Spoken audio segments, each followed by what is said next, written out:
This video will take you through the onboarding process in order to join your apprenticeship with the University of Kent. By now you should have received an email from us indicating that you will receive an invite from Aptem, and you should have also received your invitation from Aptem, which is our learning system. The invite from Aptem is the one you need to look out for. It will look like this and it will have a blue button saying please activate your account.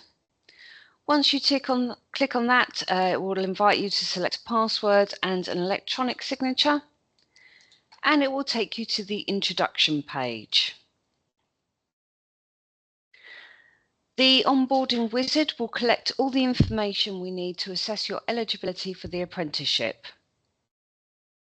It will start with your individual learner record, which are details about you, where you live, your ethnicity, how long you've been in the UK, and your prior experience.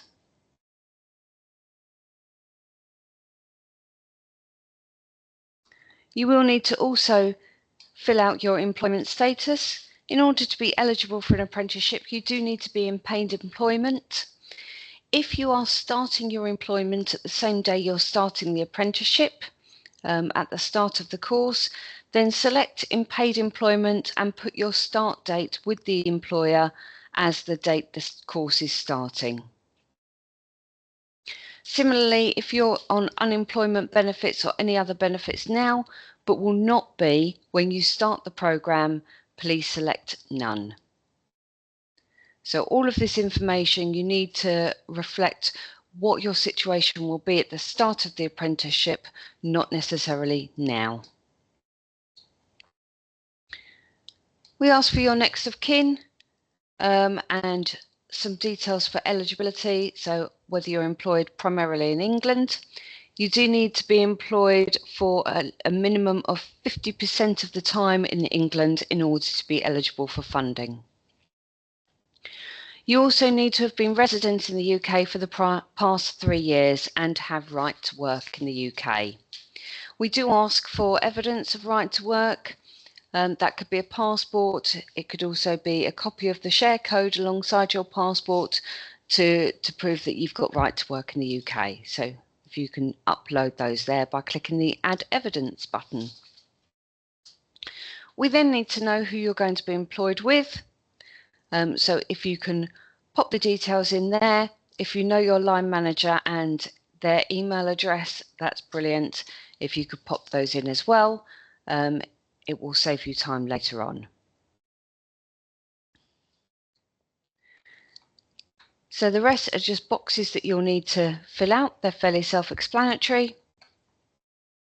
Moving on to tab 4, these are your employment documents. Your CV is a mandatory document. We do require you to upload that, and you can't move past this field and submit until that is uploaded. If you have a contract of employment and a job description, please do upload those also. We will need those to enrol you. They're not mandatory at this stage, but if you do have them, that would be very helpful. It would save us coming back for them. We ask you if your contract of employment is permanent. If it isn't, and you tick no, please type in there the date that your employment contract ends.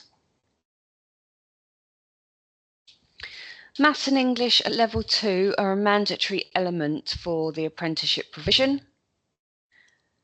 If you have got Maths and English at level 2 but can no longer locate the certificates, we add these to your programme to say that you need to complete them, and when you present your certificates, they will be removed from your programme.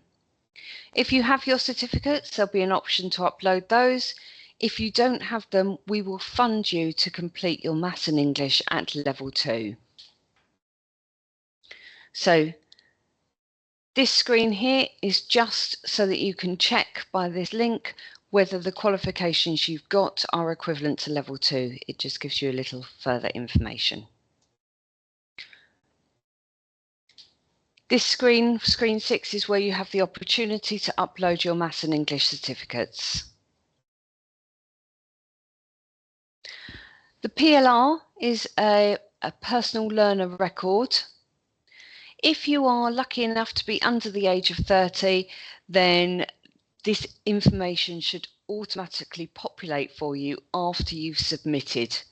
If you are over the age of 30, then it does need to be manually input, because the government records didn't start until that point. So if you do need to add them manually, just click here, type the qualification you've got and click submit. If you're under the age of 30, it will automatically populate for you once you press submit. So you can just click past that. We need copies of any prior learning, so A-levels, degrees, any other learning you've got, if you can attach your certificates here. Some useful documents for you there that you might like to read. And then this will give you your next steps. So once you've completed all of that, if you just click finish, that's your onboarding eligibility wizard completed. We will then check you're eligible for funding, and as long as we've confirmed that you are eligible for funding, you will receive another link to invite you to enrol for your learning programme.